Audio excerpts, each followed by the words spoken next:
commander with a heart that beats. Bloody Jam.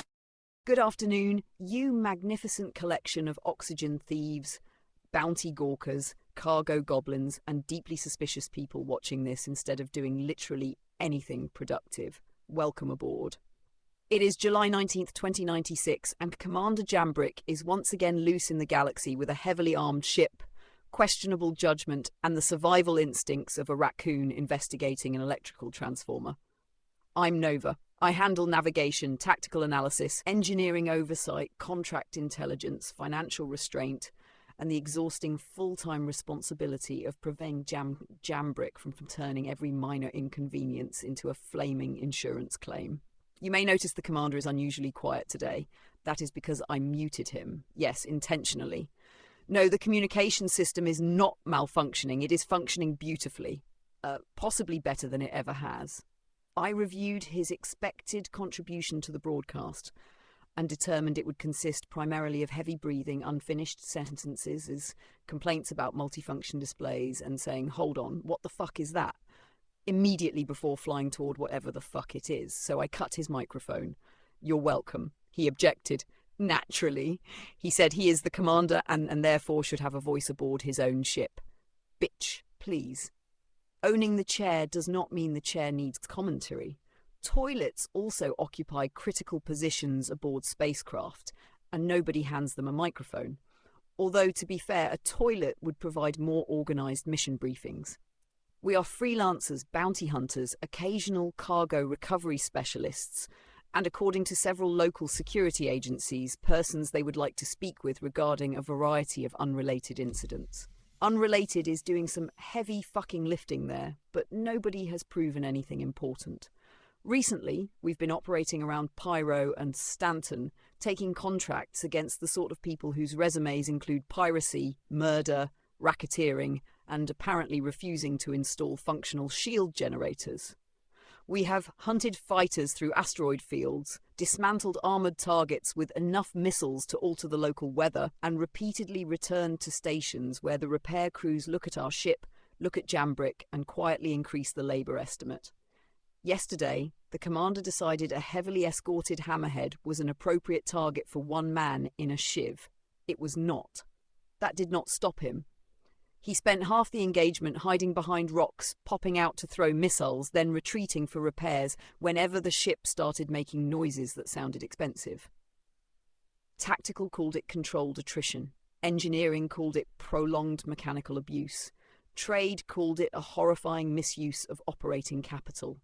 I called it Jambrick Saturday. And yes, before anybody asks, the ship survived. Mostly. It still has armour in several places. Some of those places are even attached. Today we continue the grand professional tradition of accepting work from morally questionable strangers, travelling several million kilometres to kill somebody we have never met, and trusting contract intelligence written by people who apparently gather reconnaissance by licking windows. Maybe we'll find a lone fighter. Maybe we'll find 9 escorts and a capital ship. Maybe the target will be underground, behind a locked door, inside a bunker full of civilians who have absolutely no idea why an orange-armoured lunatic is stomping through their workplace holding a rifle and whispering, "Where the fuck is he?" That has happened more than once. Our operational philosophy is simple.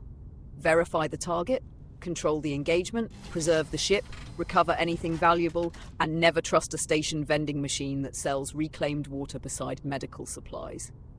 Jambrick's operational philosophy is slightly different. His philosophy is, fuck it, we're already here. This creates tension, useful tension occasionally, the kind that turns into stories, wreckage, and repair invoices with commas in them. Now, some of you may be wondering whether muting the commander creates a safety issue. Absolutely not. I can still hear him. Unfortunately, you simply cannot. At this moment, he is gesturing toward his microphone and saying something about freedom of speech. Commander, you are currently wearing tactical goggles indoors while flying toward a murder contract. This is not a constitutional hearing. Sit down and manage your power triangle. There. Much better. For any new viewers, understand that I am not merely the pleasant blue hologram hovering above his wrist. I am the navigation officer who tells him the route, the tactical officer who tells him when to fire, the engineer who tells him what he broke, and the financial officer he ignores immediately before purchasing more missiles. The commander claims missiles are an investment. They are not. An investment appreciates in value. A missile leaves the ship, screams across space, and turns 30,000 credits into a brief flash, followed by Jambrick yelling, "Did that hit?" That is not an investment. That is expensive confetti with a warhead. Still, when the lock tone starts and the target is lined up clean, I admit there is a certain elegance to it. Select ordnance, hold solution, wait for the seeker to settle, then send that furious little cylinder of bad intentions directly into somebody's afternoon. Professional, efficient, and significantly safer than allowing the commander to improvise. So settle in, keep your drink secured, and do not lean against anything marked emergency release. We are going hunting. There will be contracts, there will be profanity, there will probably be an equipment malfunction that station services insist is our fault. There may be cargo, assuming the universe finally stops putting empty holds inside every ship we disable. There may also be catastrophic strategic decisions disguised as confidence. That is where I come in. I provide the confidence. Jambrick provides the catastrophe. Welcome aboard, you glorious bastards. The commander is muted, the weapons are loaded, and the galaxy has once again made the terrible mistake of giving us somewhere to be. Let's go fuck up somebody's insurance premiums.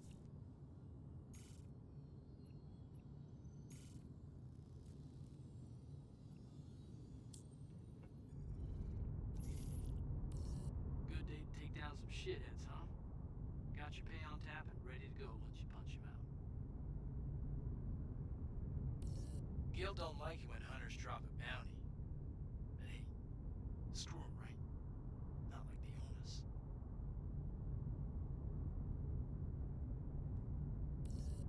Been needing someone to clear that one out. Engines online.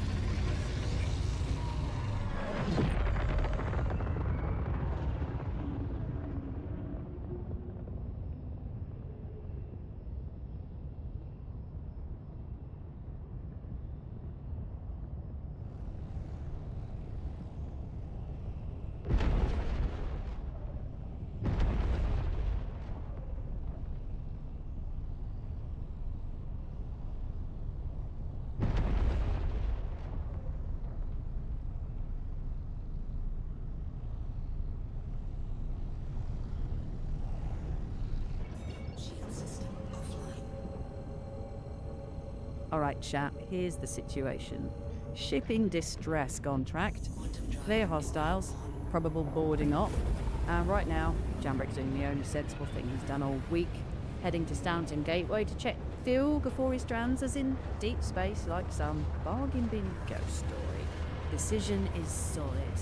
Get the refuel, check systems, then burn out. 95 gigameters is not the place to realise you're running on fumes and optimism. Do that, we keep control of the op, minimise risk, and avoid becoming salvage. Jambrick disagrees with being muted, by the way. His counter-argument appears to be interpretive hand gestures.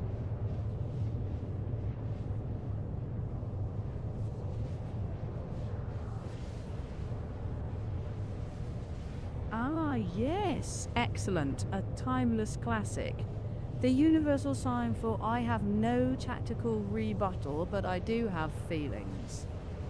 Noted, logged, and filed under emotional turbulence.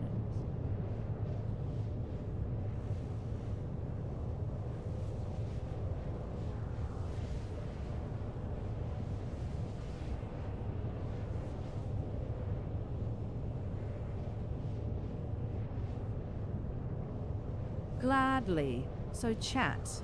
A quick primer while we cruise. Boarding actions. Look glamorous in recruiting vids and feel like crap in real life. You get dark corridors, bad angles, and somebody who hasn't slept in 30 hours pointing a shotgun at you. The winning play is boring discipline. Slice the pie on corners, don't overpush, and for the love of profit, check your six. Jambrick's allergic to all of that, which is why I am here.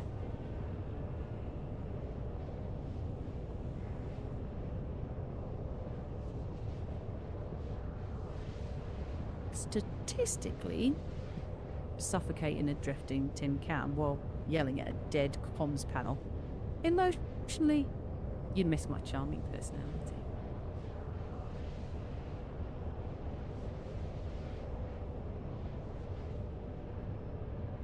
Ah. Absolutely delighted to provide translation services for Commander Jambrick here. So, for context, folks, the silent mime you can't hear just implied that I should talk shit. As if that wasn't already happening, he's currently nodding like a dashboard bobblehead, which I will take as consent to continue. Here's what he would say if I let him.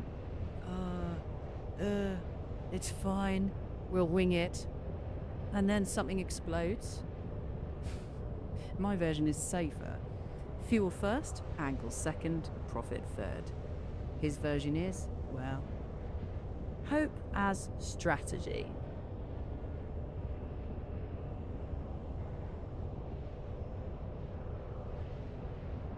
Quantum fuel is at 25%. Exactly. Probably fine, trademark. Sponsored by Bad Decisions and Emergency Repairs.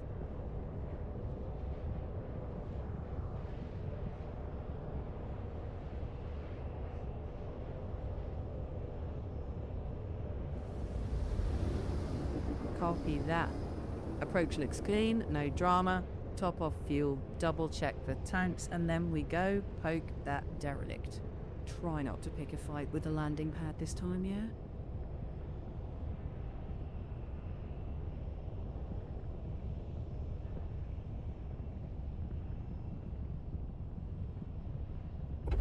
Quantum drive is now off.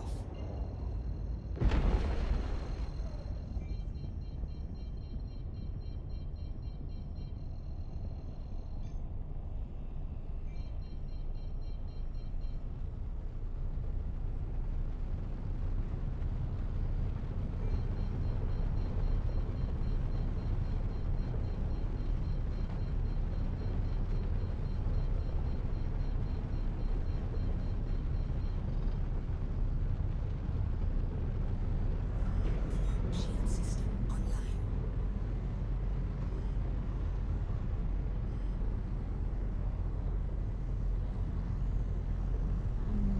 Checking. Right, attention, stands and gateway traffic control. This is the only competent voice on board translating for the large orange mime in the pilot seat.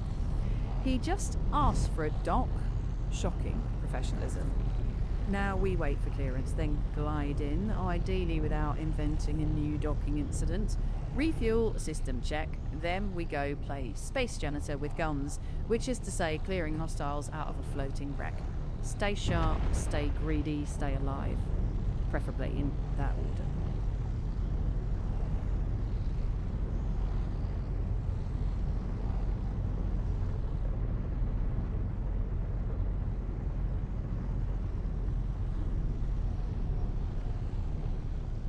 Landing gear down.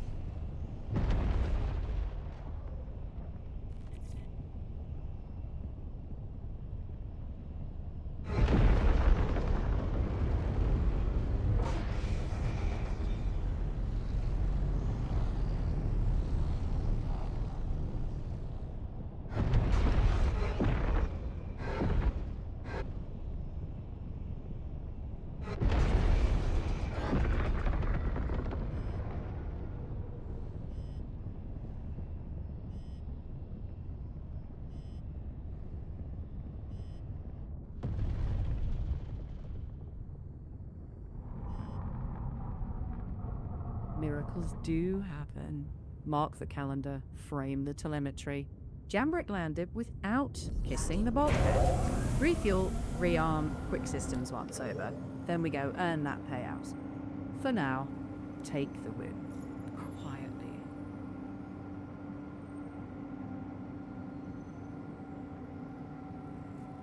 Quantum fuel is at 100%.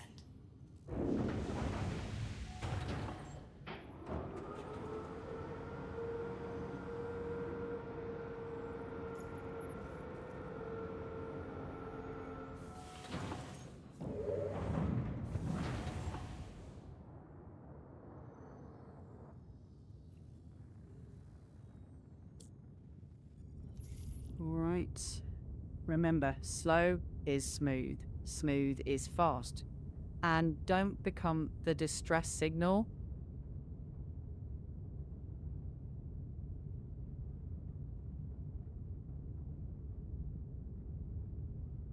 Launch complete.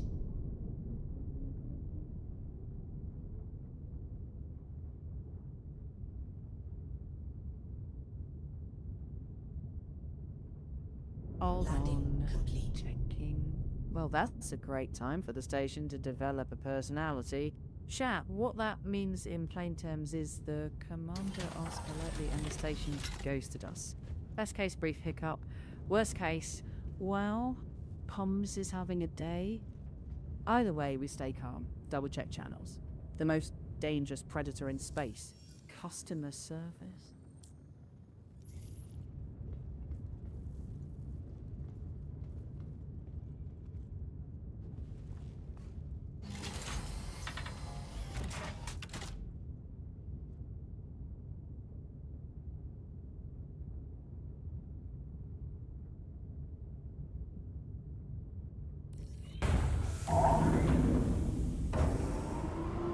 Checking. Yep, there it is. Crisis averted by pressing the correct button. Revolutionary stuff. Alright, doors open, ease us out, nose to the beacon. Long burn ahead. Let's go see what flavour of trouble is waiting.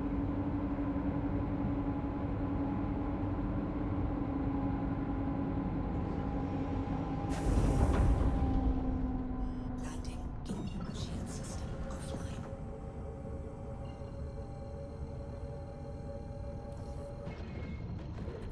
Copy, nice and steady. Align, spool, don't rush it. Chats. Go. Keep your hand steady, I'll keep the snark level optimal.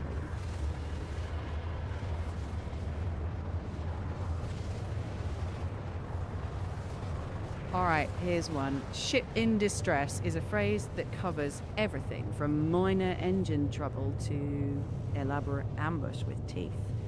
You never know which one until you're inside, lights flickering, air stale, and your suit insisting everything is fine. This is when people make stupid choices, rushing, assuming, playing hero. We are not doing that. We are doing angles and patience. Boring survival. Jambrick is rolling his eyes so hard right now, I'm worried they'll get stuck.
Quantum fuel is at 75%.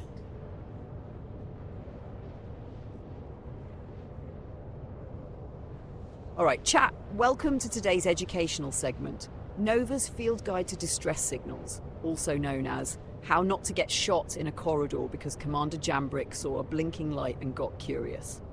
A distress beacon is not proof that somebody needs rescuing. It is proof that somebody activated a distress beacon. That somebody may be injured, stranded, dead, lying, or waiting behind a pressure door with a rifle and the tactical imagination of a toilet brush. Jambrick has just informed me through the sacred language of muted grunting that he can usually tell when it's an ambush. No, he cannot. His detection method is arriving at the ambush and saying, "Huh, that's a lot of contacts."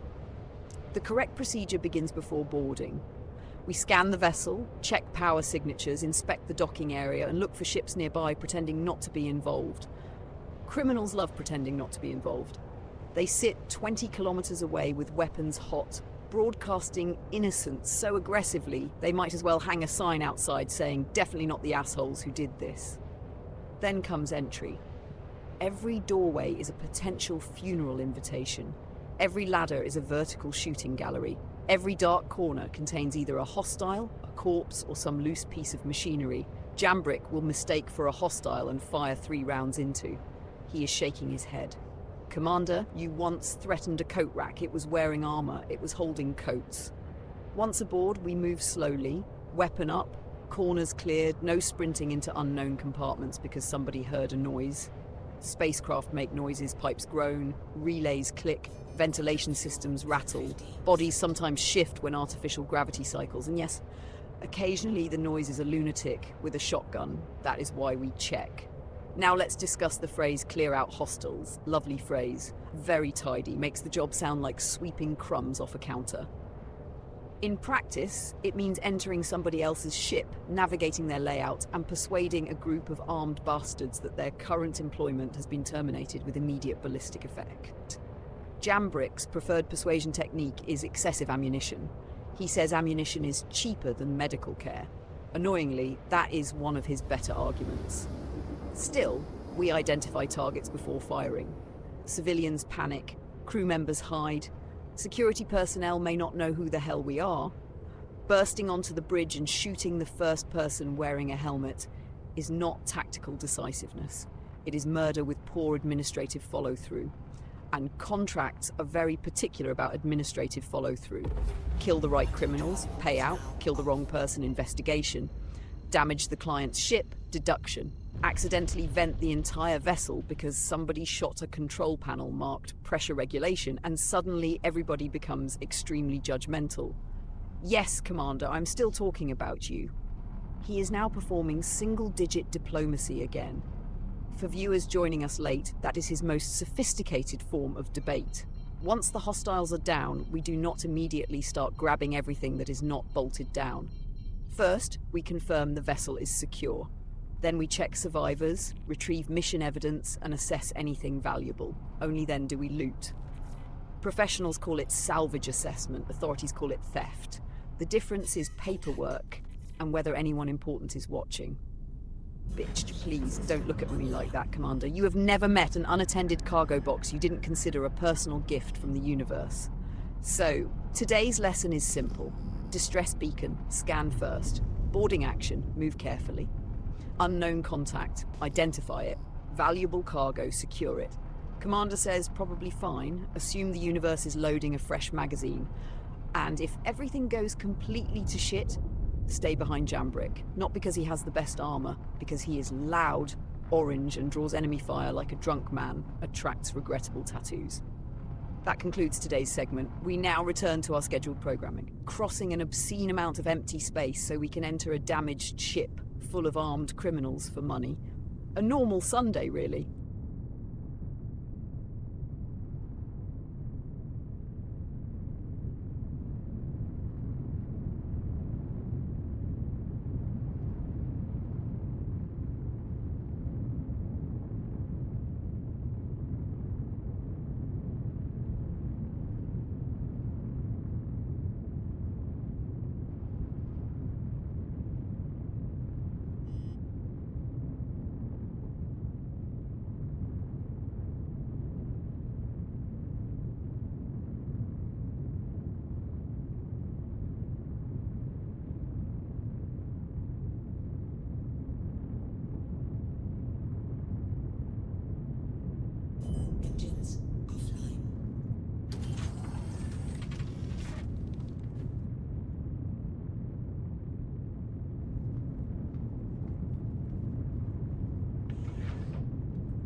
That's actually not a stupid call. Isolate the variables, clear the slow threat first. That abandoned cutlass is almost never just abandoned. So recommend approach, cold, minimal signature, tight scan before docking, weapons hot but not waving them around like an idiot on a power trip. If it's genuinely empty, great, we loot it. If not, well, better their surprise than ours. Friendly fire.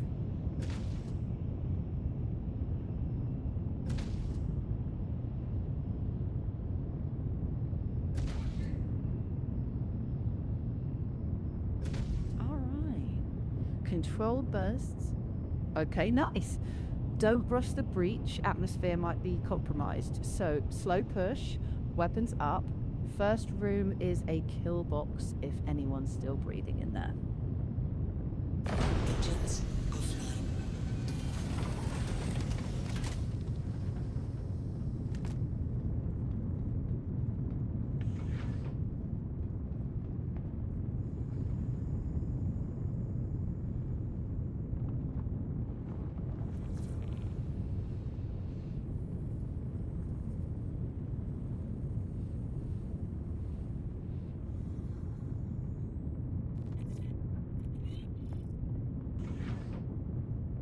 Yeah, good instinct. Confirm no warm bodies. Okay. So, no power harm, no suit heat on scan. Treat it as cold, but not safe. Pull IDs from the cockpit. Check the logs. Then we cherry pick components. Fast in, fast.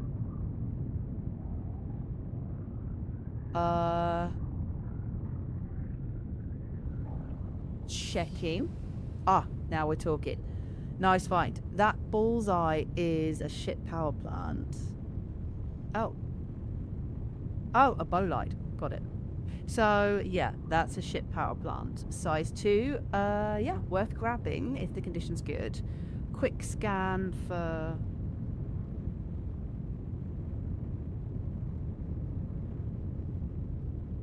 Sure. Nice catch on the name. Chat. This is a Bolide size 2 grade B military power plant made by Aegis.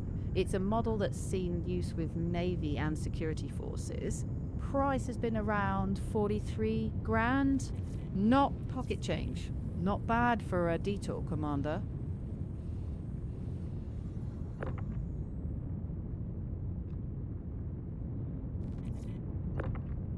Checking. Ah. Another power plant. The Regulus is an Aegis size 1 grade C military unit. Small ship class, reliable, extra juice when needed. So yeah, chat, our silent mime. Checking. Right. Heat Safe is actually not a power plant. It's a size 1 grade C stealth cooler by Tyler Design and Tech. It's a nice little cooler for keeping your infrared down. Stealth light fighters, recon builds, that sort of thing.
It's very on brand for us too. Space subtlety has never been our strength.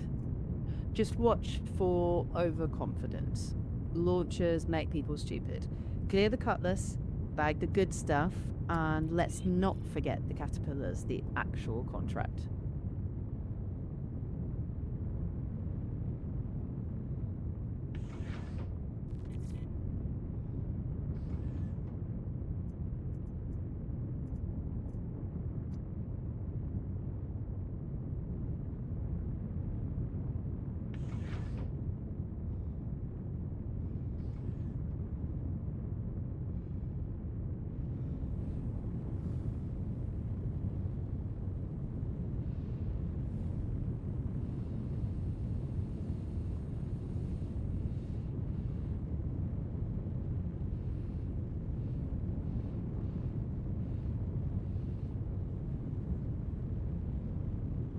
If they want their ship back in one piece, then yes, they might frown on turning it into confetti.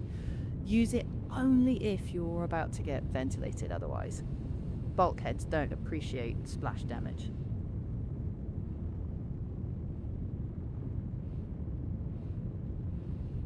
I'm saying don't use it unless you enjoy explaining to the client why their asset now has scenic ventilation. Keep it in reserve, like a last resort.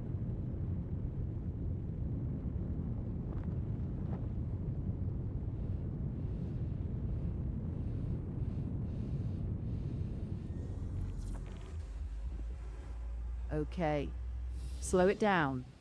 Corners first. Listen for footsteps. Okay. Don't chase. Hold the angle. Let him make the mistake. You control the doorway.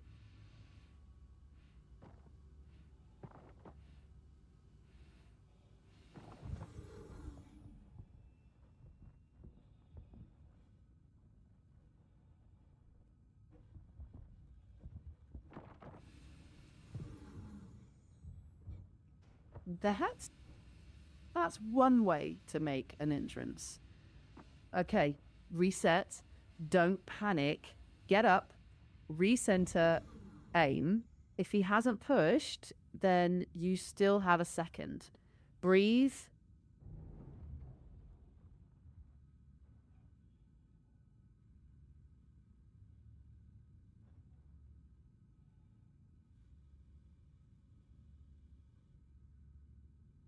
Copy. Cramped entry, shields catching rounds. Don't take the doorway fight. Back off half a step. Reposition to an angle where the shield edge isn't soaking shots. Good. Hold steady. Funnel them, don't chase. Short bursts, send to mass. Let them walk into it. You control this.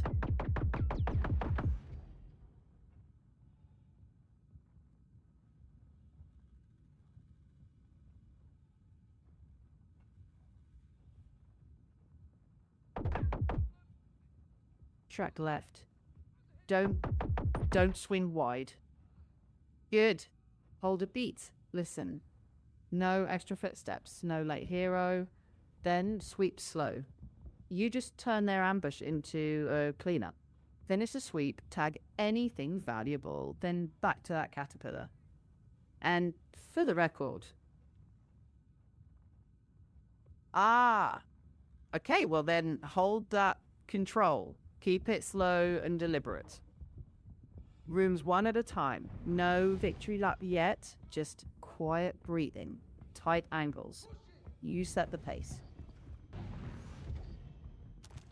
Good. Let them make them thick. Pull back. Don't run. Nice. Pause. Good. Listen.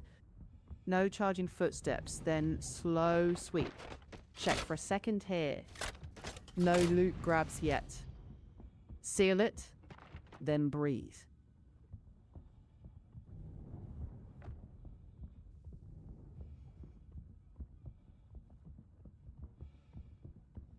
Sounds good. Right side, slow and quiet. Pie corners. Check those sight lines. No sprinting. You're doing fine. Clear that arc, then we talk upper level.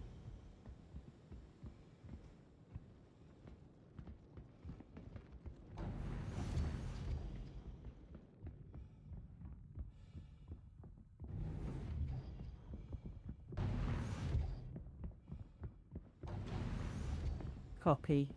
Mirror the sweep left. Same patience. Once both sides are cold, take the climb slow. Muzzle up, ears open, keep it boring and alive. Seems like the party's starting. Come on, don't want to be late. Hold. Yeah.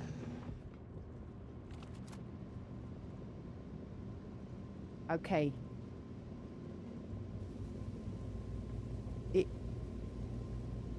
Copy. Skip the bonfire. Good.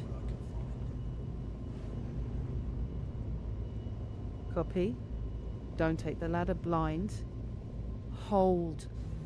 Yeah. Beta peak. Back off half step. Pre-aim head height. Let them swing first. Patience. Make them bored, then sloppy.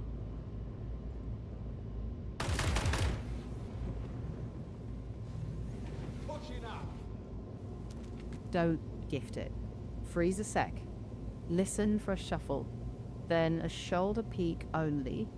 Make them waste shots if they're jittery. If they push, burst, center mass. No chase. Keep it boring. Tiny peek, nothing more.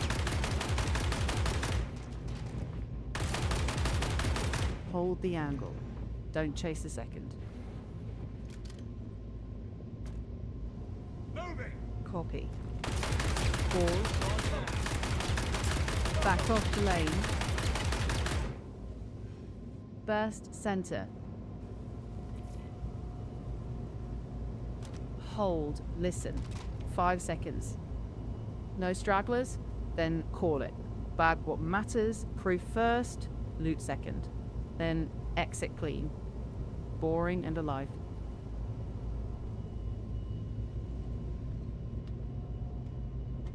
But he didn't. Because you held nerve and angle. Now, don't undo that with greed. Proof, then selective salvage. Sweet.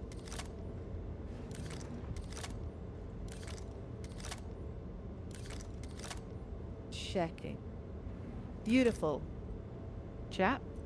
Is that? Yeah.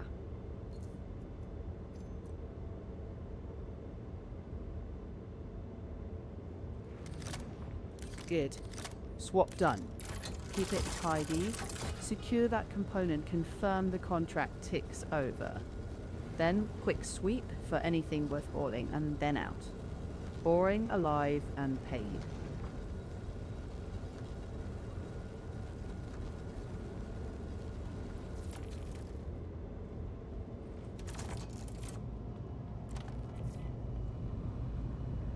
Clean and simple.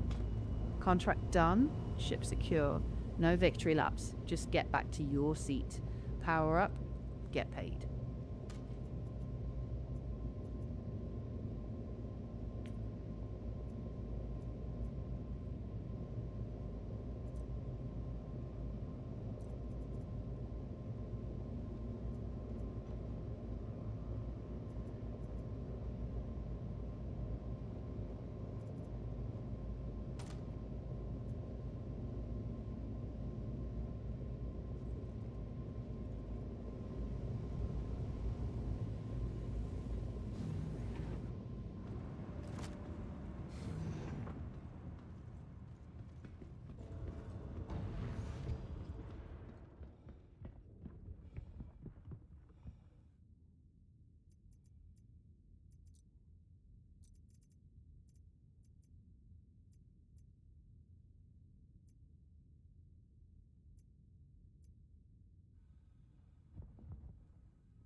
breathe.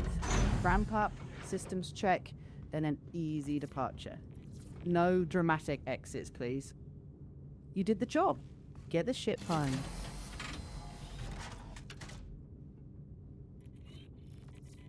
Engines online.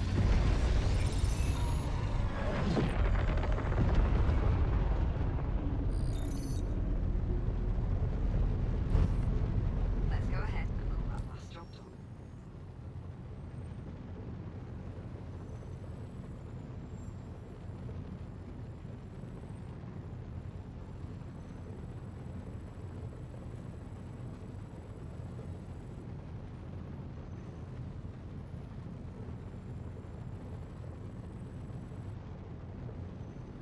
Checking. Chat? Yeah. So, the day's final boss, fuel logistics. Plot theta, top off, quick systems once over, and then home or next contract. No heroics. Clean and done. Shield system offline. Good.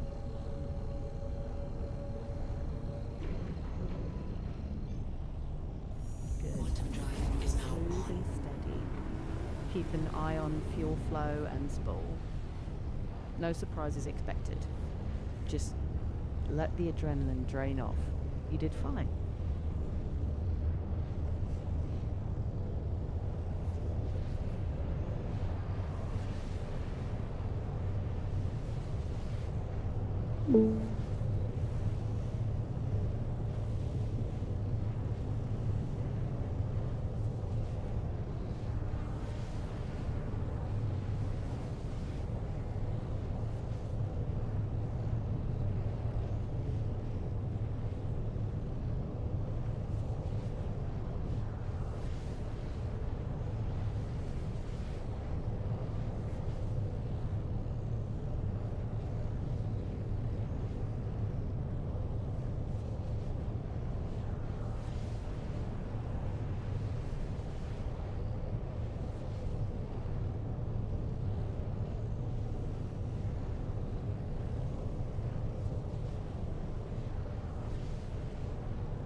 Quantum fuel is at 25%.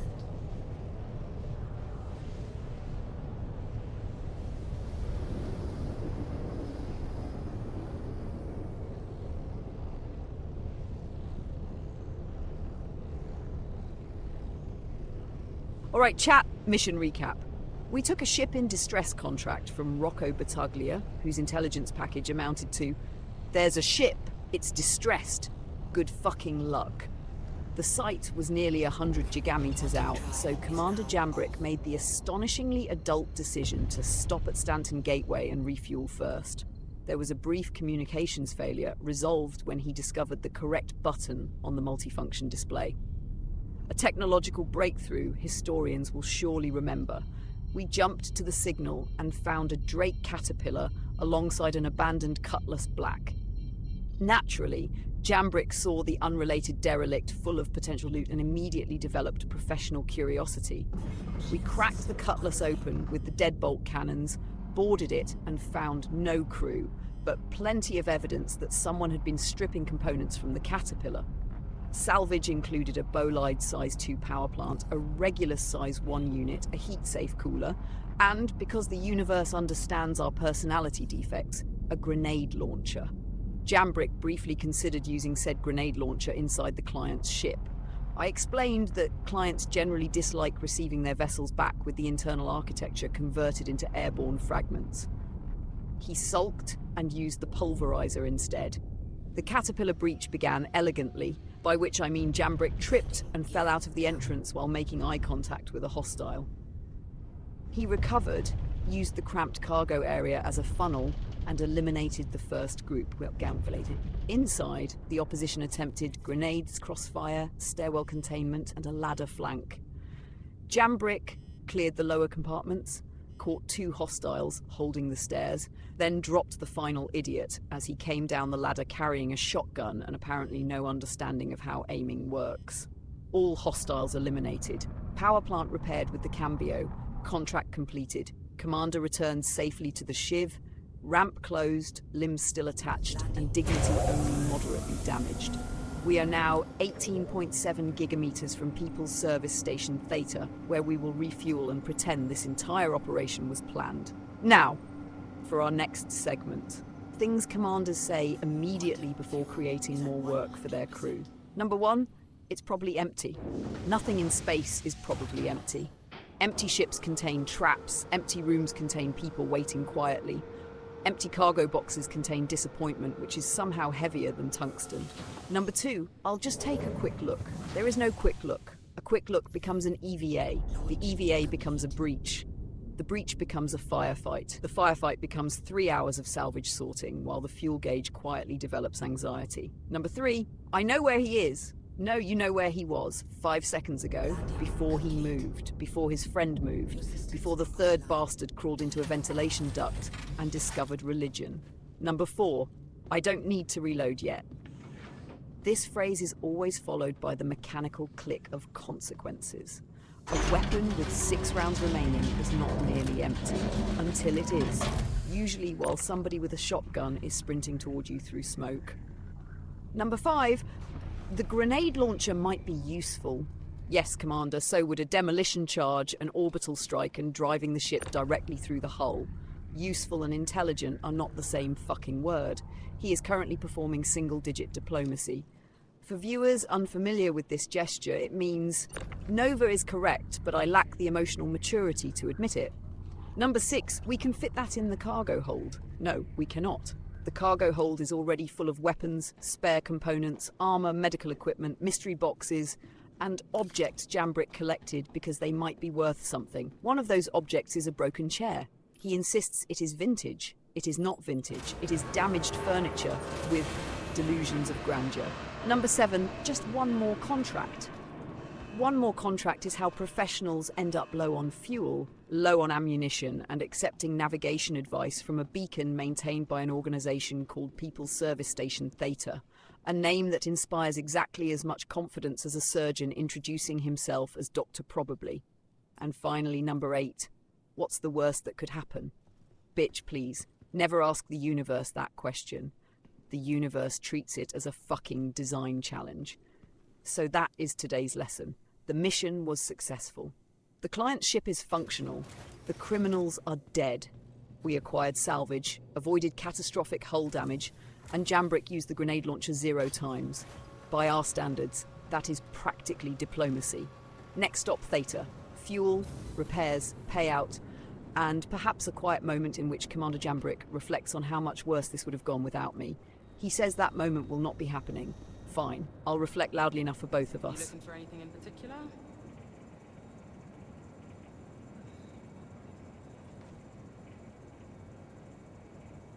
Good choice.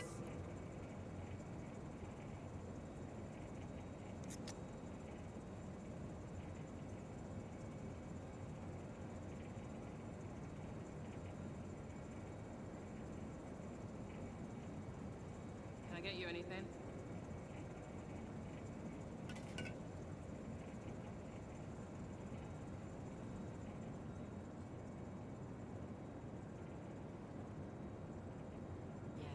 Why buy something when you can just take up space for free?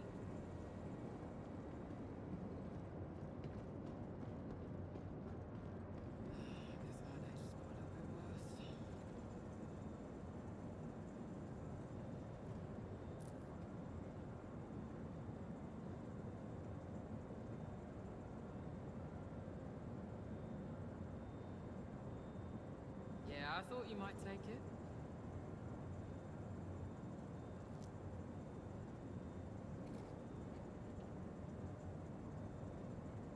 Can I help you with something?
All right, chat. We are fed, watered, repaired, rearmed, refueled, and once again accepting employment from Battaglia, because apparently surviving one floating murder closet only qualifies us for another one. We are 47.77 gigameters out from the new distress signal. Launch is clean, fuel is good, ammunition is full. Commander Jambrick has snacks, which means the most unpredictable system aboard this ship is temporarily stabilized. For the next segment, let's discuss repeat client. Respectable industries, a repeat client means trust, good service, a healthy professional relationship. In our line of work, a repeat client means somebody keeps losing ships full of armed criminals. Battaglia has now contacted us twice with essentially the same problem. Hello, my vessel is in distress. Please travel an absurd distance, board it, kill everyone unpleasant, repair the expensive machinery, and try not to ask why this keeps happening. Bitch, please. Once is bad luck, twice is a pattern, 3 times, and I start checking whether Battaglia owns stock in ammunition manufacturers. Commander Jambrick has just silently suggested that the explanation does not matter as long as the contract pays. That is his entire ethical framework, by the way. Does it pay? Can we survive it? Is there loot? If the answer to 2 of those questions is yes, he is already wearing armor. Now, distress contracts generally begin with one of 3 stories. Story 1. Genuine mechanical failure. The crew had a bad day, something critical melted, and opportunistic bastards arrived before help did. Story 2. Piracy. The ship was attacked, boarded, stripped, and left drifting, while the criminals waited nearby to ambush whoever answered the beacon. Story 3. Insurance fraud. Everybody involved is lying, the cargo never existed, the crew has 3 different names each, and the ship's ownership records lead to a mailing address inside a noodle restaurant. We do not yet know which story this is. Jambrick believes it will be pirates. His reasoning is that pirates are easier to shoot than paperwork. This is technically correct and spiritually appalling. The last operation gave us a caterpillar, a stripped cutlass, stolen components, hostile boarders, a burning power plant, and 1 shotgun-wielding genius who descended a ladder directly into prepared fire. I would like to believe the next distress call cannot possibly be more chaotic. Unfortunately, I have observed Commander Jambrick long enough to understand that the universe hears statements like that and begins stretching. So here are the rules for round 2. First, scan before approaching. Second, identify every nearby vessel. Third, do not breach the attractive side wreck before confirming the actual mission target. Jambrick is objecting to that one. He says the Cutlass detour was profitable. Yes, Commander, and eating unidentified mushrooms can occasionally be nutritious. That does not make it a sound policy. Fourth, conserve ammunition. The pulverizer is an industrial tool that happens to solve interpersonal disagreements. That does not mean every wall, crate, and suspicious shadow needs to experience it personally. Fifth, no grenade launcher inside the client's ship. He is reaching for it already. Put it away. No, Commander. Put the fucking grenade launcher away. Thank you. For viewers wondering why I am so opposed, let me explain splash damage. A grenade does not care which wall belongs to a criminal and which wall contains the oxygen keeping our idiot alive. Explosives are magnificently democratic. They distribute consequences to everyone nearby. And sixth, once the ship is secure, repair the required component before rummaging through drawers like a raccoon in tactical armor. Mission completion first, loot second, food and war third, because apparently Jambrick has to be reminded that metabolism is not optional. He says he ate a theta. Yes, congratulations. The commander successfully consumed nutrients without assistance. Another milestone for the flight record. Still, I will give him this.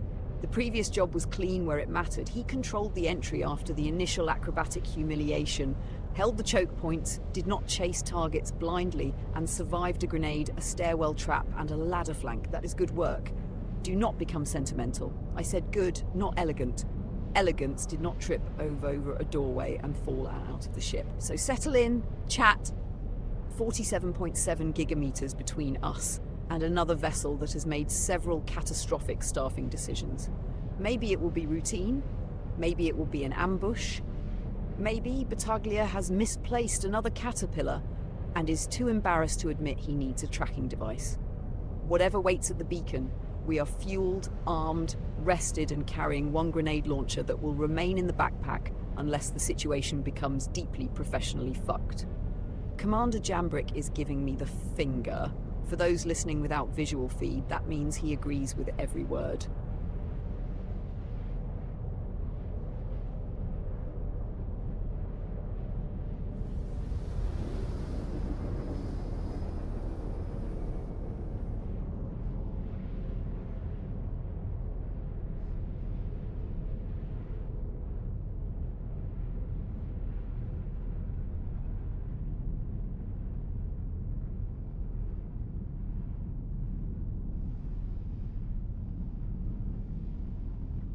Quantum drive is now off. Copy. Dropping, clean. Scopes are settling. Signatures blooming in. One large hole reading like a Cass again. Two smaller Drake silhouettes nearby. I'm not getting active transponders. Recommend a wide, slow arc. Keep your nose cold.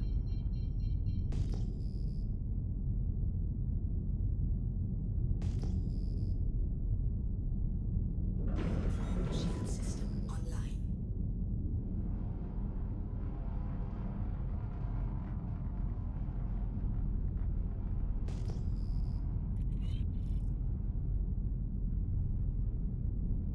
Contact.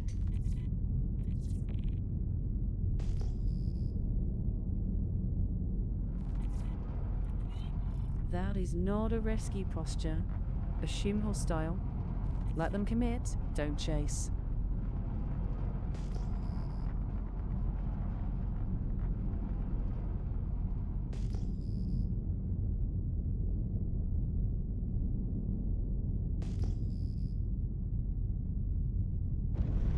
Alright, minimal emission approach. Hold outside turret lanes. Shields up suggests live crew or squatters. Jam break. Breathe. We go slow. We clear angles, not headlines.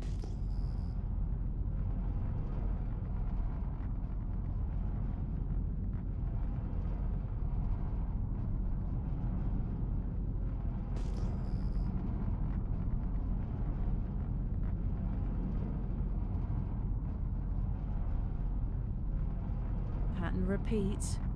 Treat the cutlass as bait until proven otherwise. Scan for life signs, power draw, and do not start cracking hulls until we know what's watching.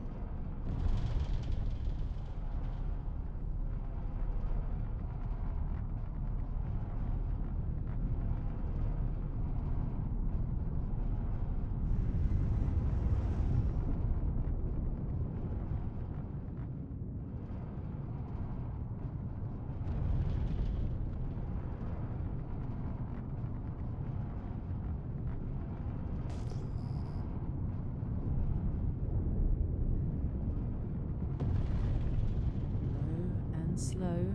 Cut power spikes. Manual breach only if scans stay cold. If something twitches, we back off. We don't donate our faces to the bulkhead. Contact.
Checking.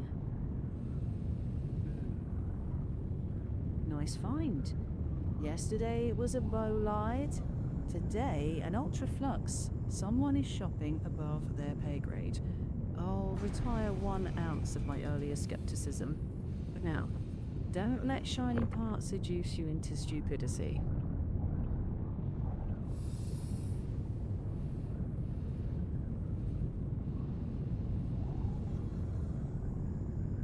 Right, same session, new contract. Time is fake out here anyway, but sure.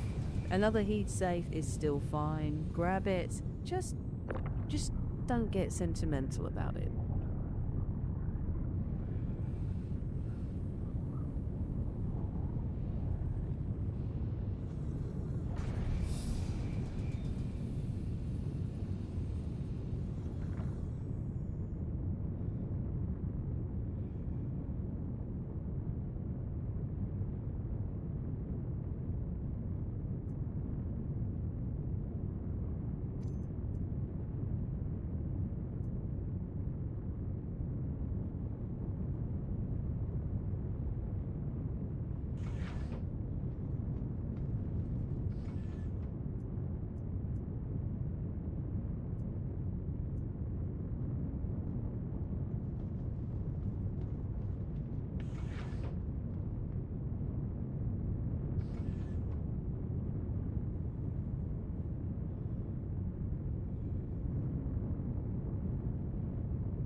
Of course we did. Stow it and forget it exists unless things become apocalyptic. Evidence first. Contract progress second. Toys last. Hold. Hands off the ladder, hands off the trigger. We'll give it a beat. If it stabilizes, we'll continue. If not,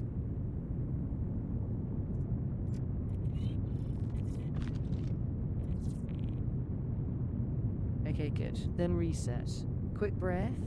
Recheck local. Confirm the cat's still quiet. Then resume the sweep. Slow and boring. And profitable.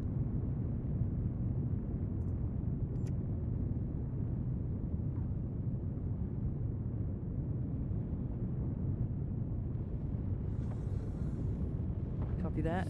Finish the cutlass. Eyes up. No loitering.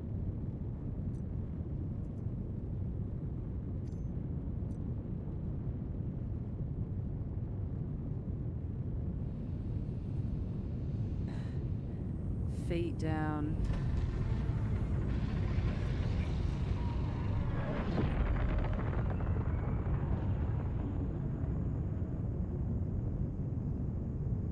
Okay, take it slow. Close and reopen. No thrashing.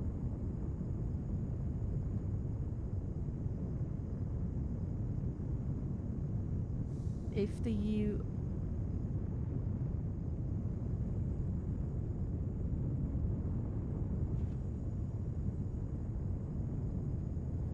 checking.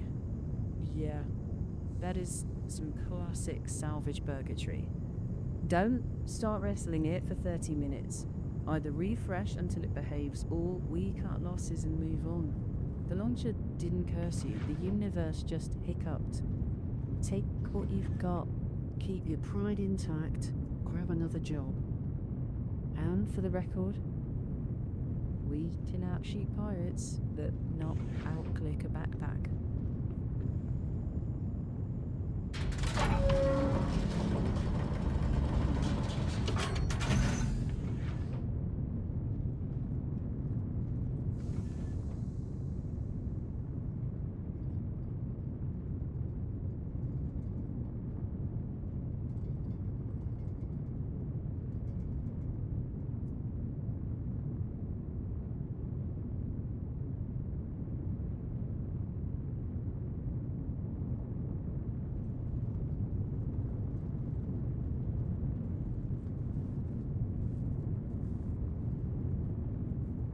One moment. Well, chap, that is a sour way to end a solid run. First contract done, second contract sabotaged by a spinning circle. Tally it up. One clean distress rescue, good haul of components, no hull breach, and the only thing that beat Commander Jambrick today was a backpack with stage fright. Secure your gains and call the op annoying but professional.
All right, chat, that's where we're calling it.